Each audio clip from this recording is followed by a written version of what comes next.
Doctor Mohammad ইউনূসের বাসভবন ঘেরাও করার জন্য দুটো সংগঠন, একটি ইনকিলাব মঞ্চ, সেই আব্দুল হাদী যিনি নির্মমভাবে নিহত হয়েছেন, শহীদ উসমান হাদী, তো তার বিচারের দাবিতে। এর কারণ হলো তার বিচার নিয়ে যে ধরনের কারসাজি হচ্ছে, তার বিচার নিয়ে যে ধরনের রিপোর্ট দেওয়া হয়েছে, এইগুলোকে তার সমর্থকরা মনে করছেন যে অনেকটা জজ মিয়া নাটকের মতো। তো তারা বিচার চাচ্ছেন। সেই বিচার চাওয়ার জন্য তারা অতীতের মতোই শাহবাগের যে তাদের ঘাঁটি আছে সেখান থেকে সদল বলে ডক্টর মোহাম্মদ ইউনূসের বাসভবন যমুনাতে আসার চেষ্টা করেছেন। দ্বিতীয় আরেকটি গ্রুপ, সেটা হলো সরকারি কর্মকর্তা কর্মচারী, বিশেষ করে কর্মচারীদের সংগঠন। তারা এই নির্বাচনের আগে তারা তাদের যে ব্যাপারে যে বেতন ভাতা বৃদ্ধির ব্যাপারে যে সিদ্ধান্ত নেওয়া হয়েছে সেটি বাস্তবায়ন চান। এর কারণ হলো যে তাদের বেতন প্রায় দ্বিগুণেরও বেশি করা হয়েছে, 2.5 গুণ করা হয়েছে।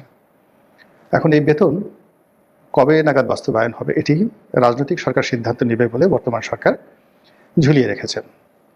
এখন আমলাতন্ত্রের বক্তব্য হলো যে গত 17-18 মাস ধরে আমরাই তো আসলে ডক্টর মোহাম্মদ ইউনূস সরকারকে বাঁচিয়ে রেখেছি। আমরা না হলে তিনি থাকতে পারতেন না।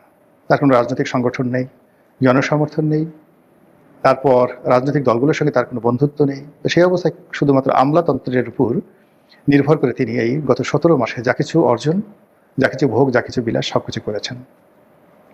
কাজে তিনি আমাদের একটা দফা রফা না করে তিনি এখান থেকে যেতে পারবেন না। আদারওয়াইজ আমরা এই নির্বাচনে অংশগ্রহণ করবো না, দেখি আমাদের সারা সেই নির্বাচন কীভাবে করে। তো প্রচণ্ড জিদ নিয়ে, শক্তিমত্তা নিয়ে, সাহস নিয়ে তারা যমুনার দিকে এসেছেন। এখন এই দুটো বিপ্লবের পেছনে কোনো ম্যাটিকুলাস ডিজাইন আছে কিনা আমি বলতে পারবো না, কিন্তু লোকজন সন্দেহ করছে। এর পেছনে আওয়ামী লীগের হাত আছে কিনা বলতে পারবো না, কিন্তু লোকজন বলাবলি করছে। এর পেছনে জামাতের ইন্ধন আছে কিনা, এমনকি স্বয়ং ডক্টর মোহাম্মদ ইউনূসের গ্রিন সিগন্যাল আছে কিনা তাও আমি বলতে পারবো না, কিন্তু লোকজন বলাবলি করছে। কিন্তু যে পরিস্থিতিটা তৈরি হয়েছে সেটা হলো পুলিশ খুব শক্ত হাতে পরিস্থিতি দমন করেছে। সেই শেখ হাসিনা জমানার মতো বললে ভুল হবে, তার চাইতেও নির্মম এবং নিষ্ঠুরভাবে পুলিশ এখানে তাদের দায়িত্ব পালন করেছেন। আমি এখানে পুলিশের বাড়াবাড়ি বলবো না, পুলিশের যা করা উচিত ছিল পুলিশ আসলে তাই করেছে। এবং এই কাজগুলো যদি গত 17 মাসে পুলিশ করতে পারতো তাহলে আজকের এই অবস্থা তৈরি হতো না।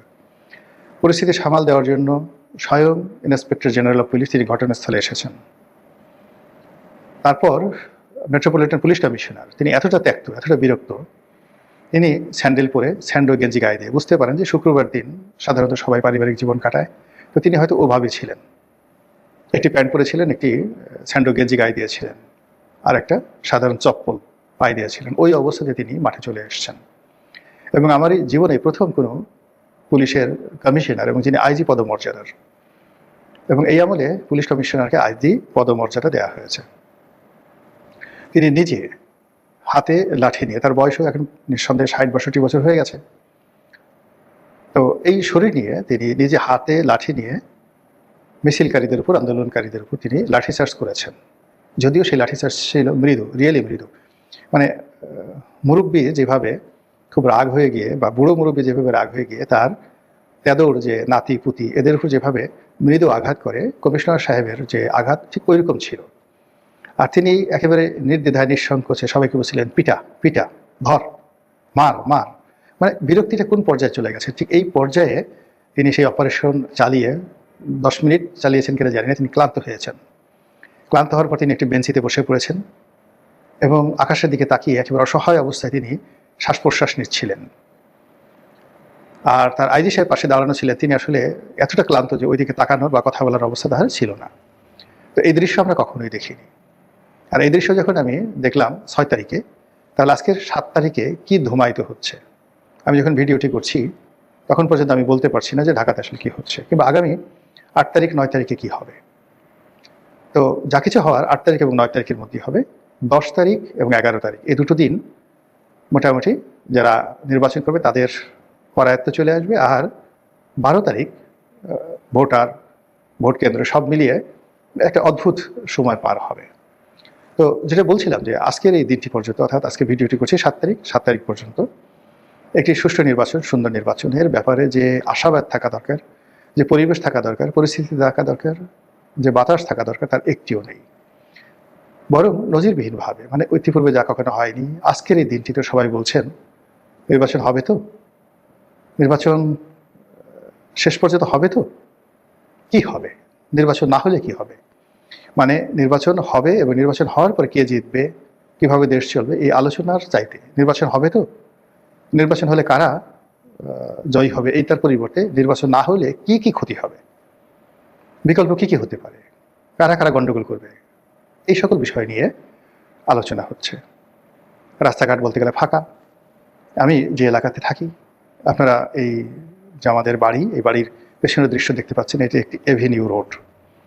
এই রাস্তায় প্রচণ্ড ভিড় থাকে সবসময়, এবং আজকের দিন দেখেন সেই এভিনিউ রোডে এখন যে বিকেল বাজে 3টে, এই সময়তে ভিড় ভাট্টার অবস্থাটা দেখেন। তো মানুষের মধ্যে এরকম নীরবতা, নিস্তব্ধতা রয়ে গেছে, আর চারিদিকে শুধু আশঙ্কা। তো এই অবস্থাতে আমরা বলতে পারি যে তীরে এসে নৌকাডুবির মতো ঘটনা ঘটে কিনা হল্প করে বলা কিন্তু যাচ্ছে না। বাঙালির এই স্বভাবটা খুব বেশি।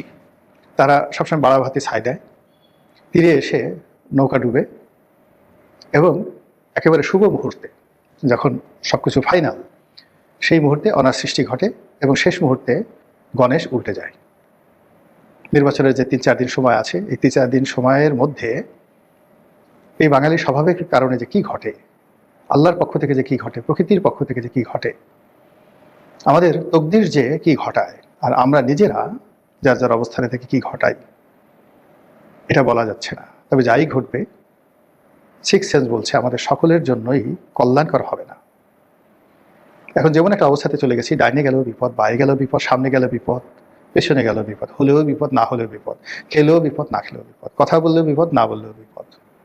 কারণ হলো আমাদের পাপার্য, পাপ কাজ করতে করতে আমরা আশ্চর্য হয়ে গেছি, বা পাপের আচার্য হয়ে গেছি, পাপাচার্য।